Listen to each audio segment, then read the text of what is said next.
दिनांक आज आहे 29 जून 2025 मी जात आहे आळे फाटा म्हणजे मुंबईकडे जात आहे आणि ह्या करंजी घाटात आहे आणि या जोर हातल्या शेतकऱ्याला अंदाज देणार आहे।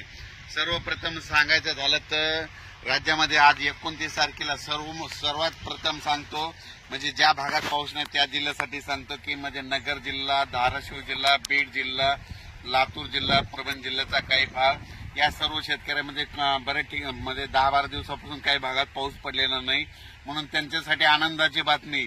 आज तुमच्या इकडे म्हणजे नगर जिल्ह्यात बऱ्याच ठिकाणी आज पावसाला सुरुवात झालेली दिसत। 29 तारखेला 29 जूनला थोडा दिसत 30 ला आणखीन वाढणार आहे। मात्र 1, 2, 3 ला मग संपूर्ण भागामध्ये तुमच्या नगर जिल्हा, धाराशिव जिल्हा, बीड जिल्हा, लातूर जिल्हा या भागात पाऊस पडलेला दिसत। पुणे या 4 जिल्ह्यातल्या या शेतकऱ्यांना अंदाज दिला। त्याच्यानंतर आपण आता पूर्व विदर्भाकडे पूर्व विदर्भातल्या शेतकऱ्याला सांगू इच्छितो की पूर्व विदर्भामध्ये नागपूर, वर्धा, भंडारा, गोंदिया, चंद्रपूर, यवतमाळ, अकोला, वाशिम, हिंगोली, बुलढाणा, जळगाव या जिल्ह्यातल्या सर्व शेतकऱ्याला सांगू इच्छितो की तुमच्या इकडे 29 जूनला म्हणजे आज तिकडे पाऊस पडणार आहे, पण 1 तारखेपासून 1 जून 1,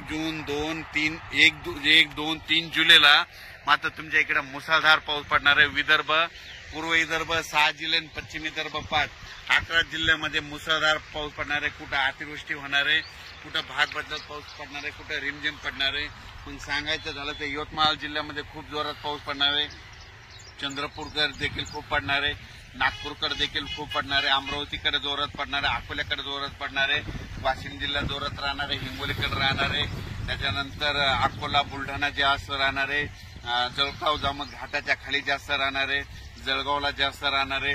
तिकडे पाऊस पडत असल्यामुळे त्याच्यामुळे जालन्याला देखील पाऊस पडणार आहे, संभाजीनगरला देखील पडणार आहे। म्हणजे सांगायचं झालं तर पूर्व आणि पश्चिम विदर्भ 11 जिल्ह्यामध्ये चांगला पाऊस पडणार आहे, म्हणून हे विदर्भ पश्चिम विदर्भातल्या शेतकऱ्यांनी हा अंदाज लक्षात घ्या।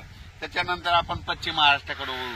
पश्चिम महाराष्ट्राकडे म्हणजे आज 29 जून म्हणजे आज देखील पश्चिम महाराष्ट्रामध्ये चांगल्या प्रकारच्या बऱ्याच ठिकाणी भाग बदलत पाऊस सुरू होणार आहे। सांगलीकडे, साताऱ्याकडे, त्याच्यानंतर पंढरपूरकडे देखील, नगर जिल्ह्यात देखील बऱ्याच ठिकाणी पाऊस सुरू होणार आहे, म्हणून हे पश्चिम महाराष्ट्रातल्या शेतकऱ्यांनी अंदाज लक्षात घ्यायचा। सोलापूर